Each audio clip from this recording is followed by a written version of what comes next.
Shalom, selamat pagi siswa-siswi dan juga para guru, Miss Dasar, dan orang tua murid yang di rumah.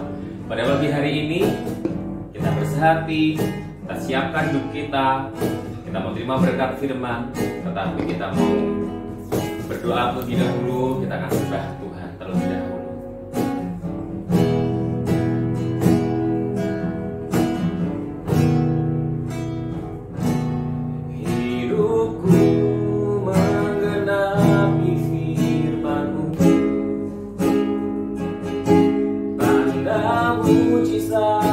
Sertai tiap langkahku, Kau bersamaku di dalamku, jadi bukti kebesaranmu.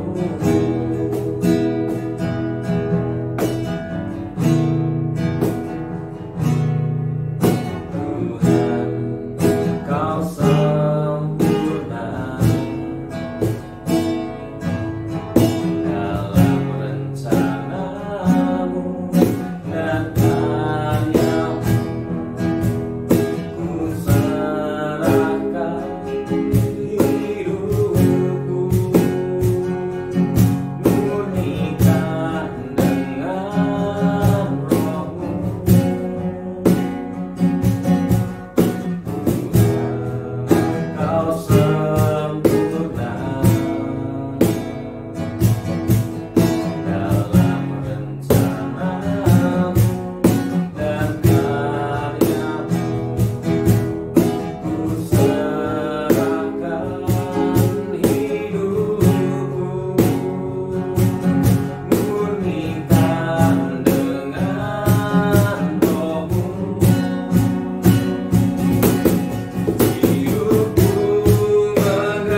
setiap hidup kami adalah mujizat Tuhan.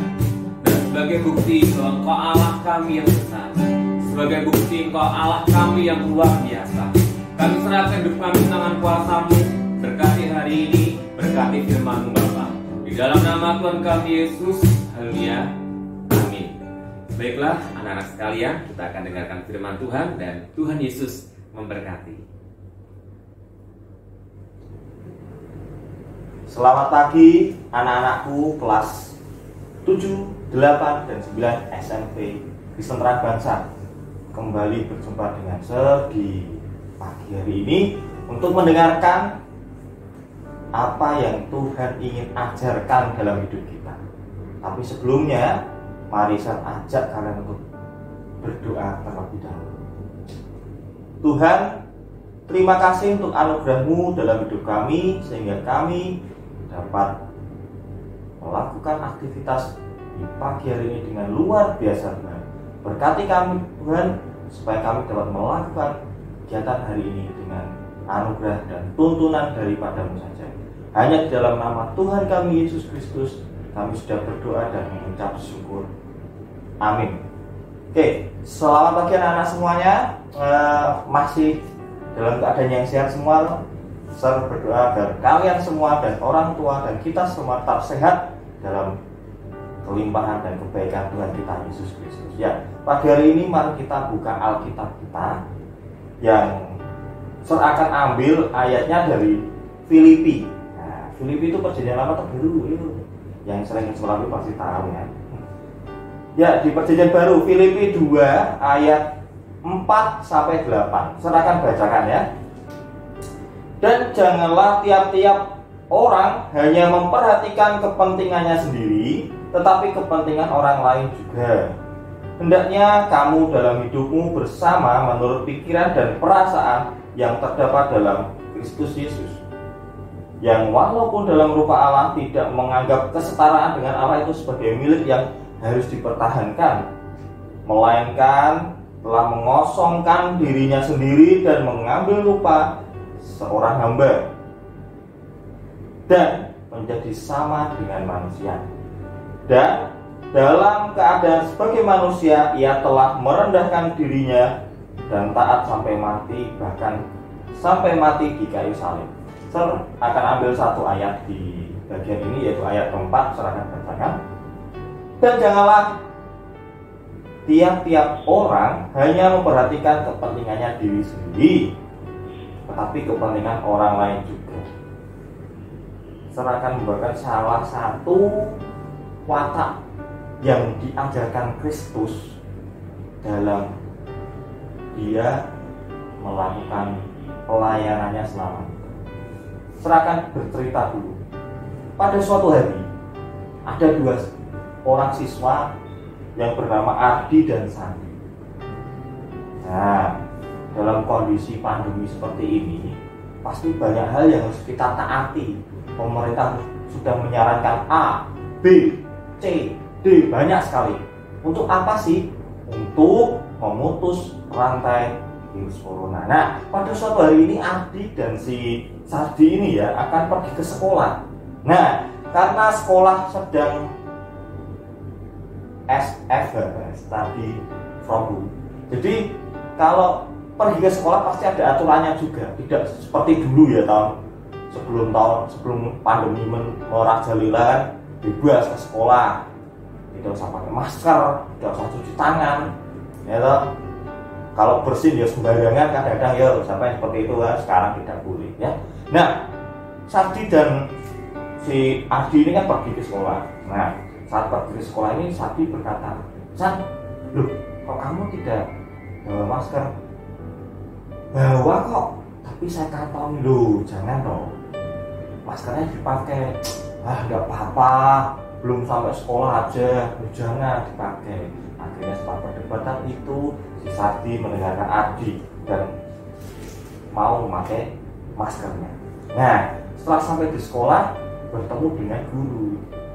"Selamat pagi, Miss. Nah, mau kemana nak? Ambil buku, Miss." "Oh ya, sekarang dicek suhu dulu." Dan diberikan hand sanitizer. Dan mereka melakukannya. Gitu. Setelah sampai di ruangan, disuruh di luar menunggu untuk dipanggil dan diberikan buku yang akan dibawa oleh mereka oleh wali kelas atau gembala mereka. Ternyata mereka dalam cerita ini perjalanan si Sardi dan si Andi ini, mereka dalam kondisi pandemi yang seperti ini dan harus menggunakan banyak sekali aturan, tetapi mereka tetap melakukannya. Itu salah satu bentuk apa yuk? Rela berkorban, bukan percaya kepada Tuhan, hampir sedikit. Sikap yang bagaimana mereka lakukan? Oh ya, sikap peduli. Kenapa itu harus dilakukan oleh si Sardi dan Andi saat mengambil buku di sekolah? Ayo, kenapa? Ya, karena pandemi yang sekarang terjadi di dunia. Itu salah satu, salah dua, dan salah tiga pencegahannya. Pakai masker, jaga jarak, cuci tangan, ya. Mau bersin, mau batuk harus ditutupi, jangan sembarangan. Misalnya ada pakai masker ya pakai tangan bagian dalam ditutupi, jangan sembarangan. Itu sangat berbahaya sekarang.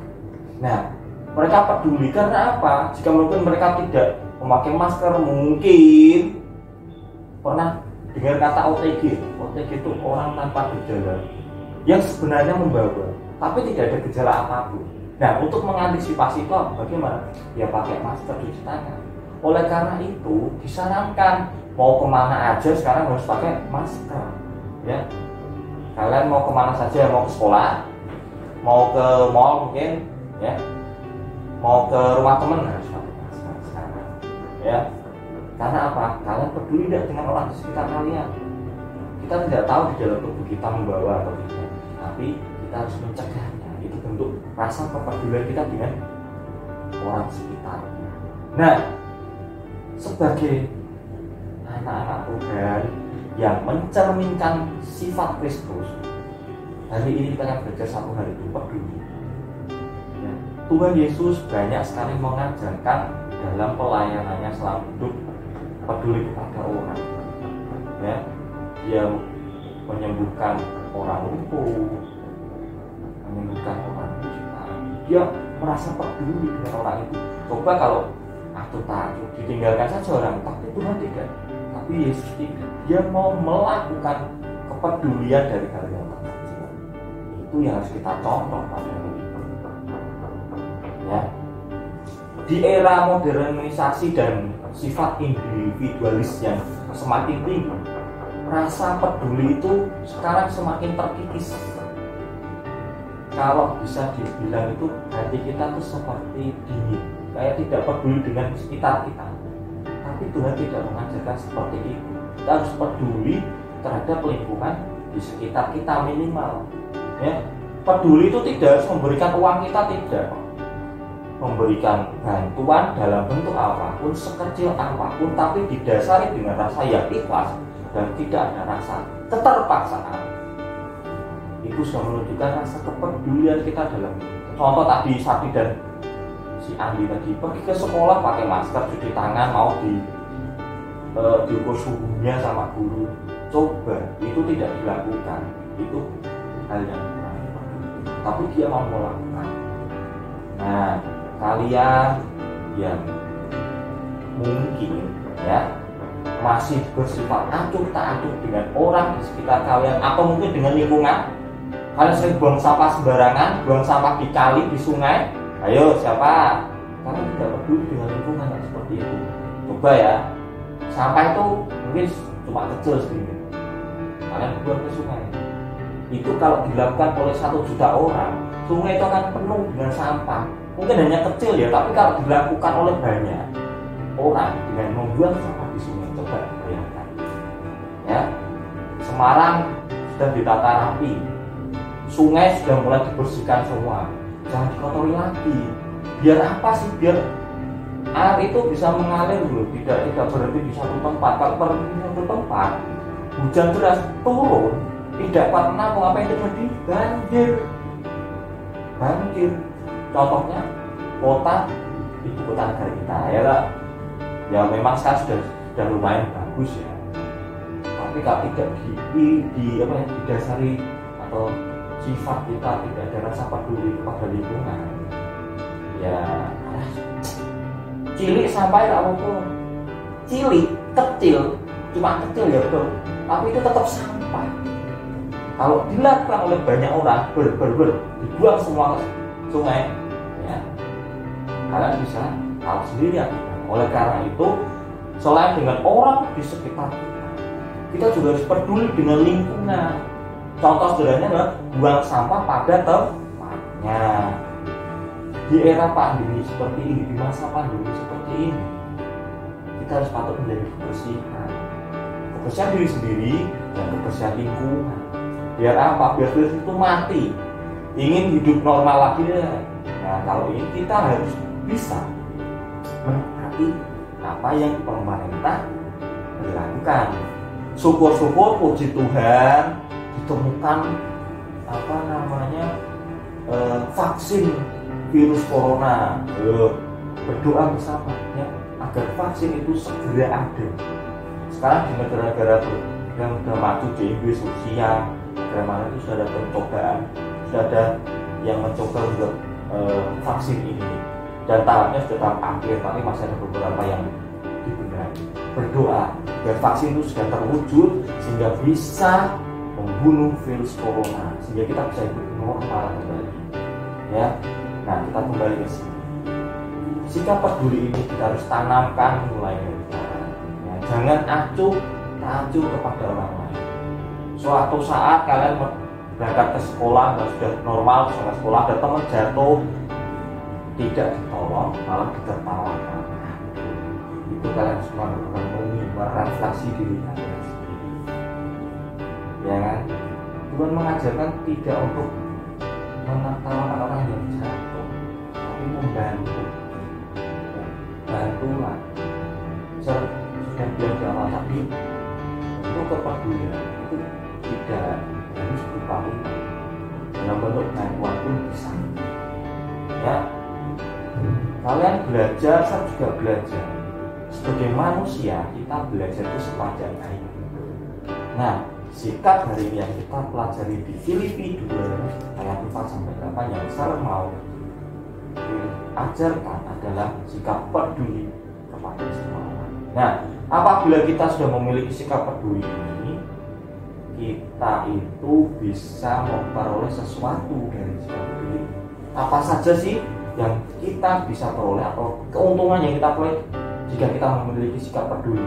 Yang pertama, mengalami pertumbuhan kedewasaan rohani, emosi dan sosial. Ya, jadi kita bisa menerapkan sikap ini dalam hidup kita.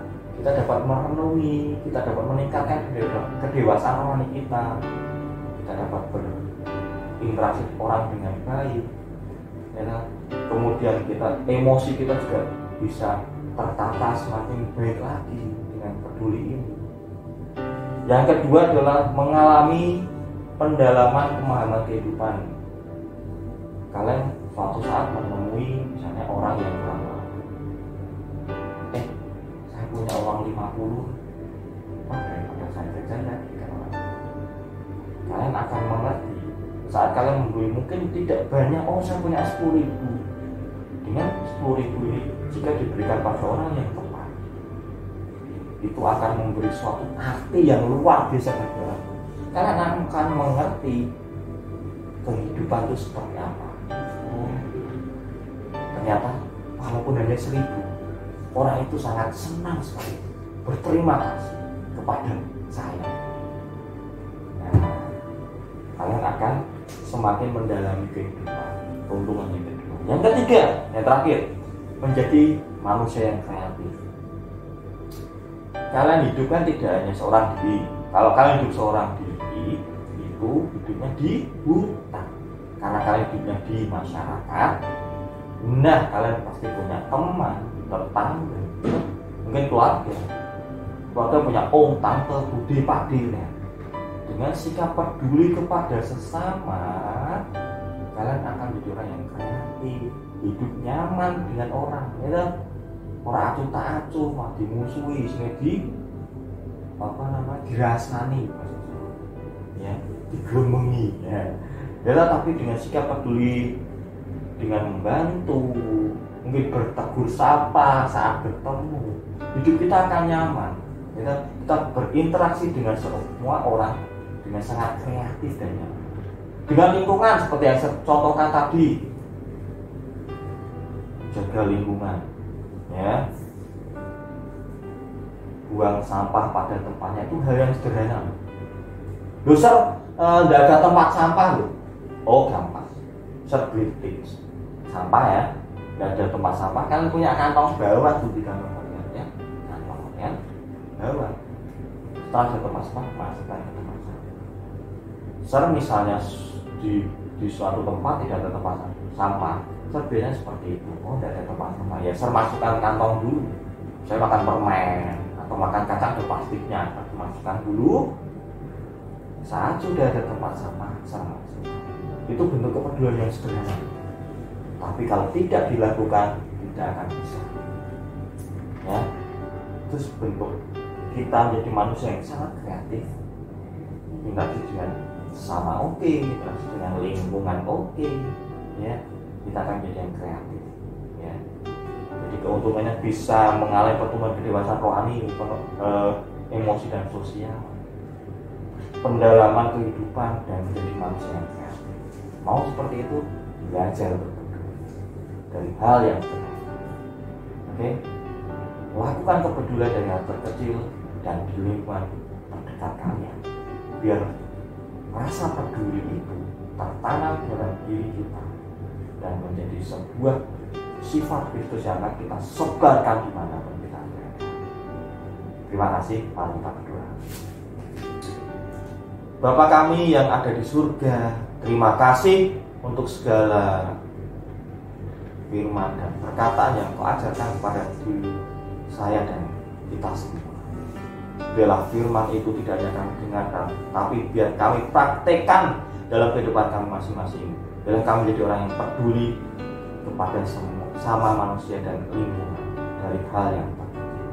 Berkati kami Tuhan, berkati pembelajaran hari ini, supaya anak-anak kelas 7, 8, dan 9 dapat belajar dengan baik, dapat memperoleh nilai yang terbaik.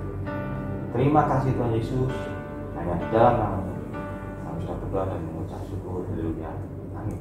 Oke, selamat pagi, selamat belajar, tetap jaga jarak, pakai masker, cuci tangan, di rumah saja, pergi kalau penting saja. Terima kasih, Tuhan Yesus memberkati. Selamat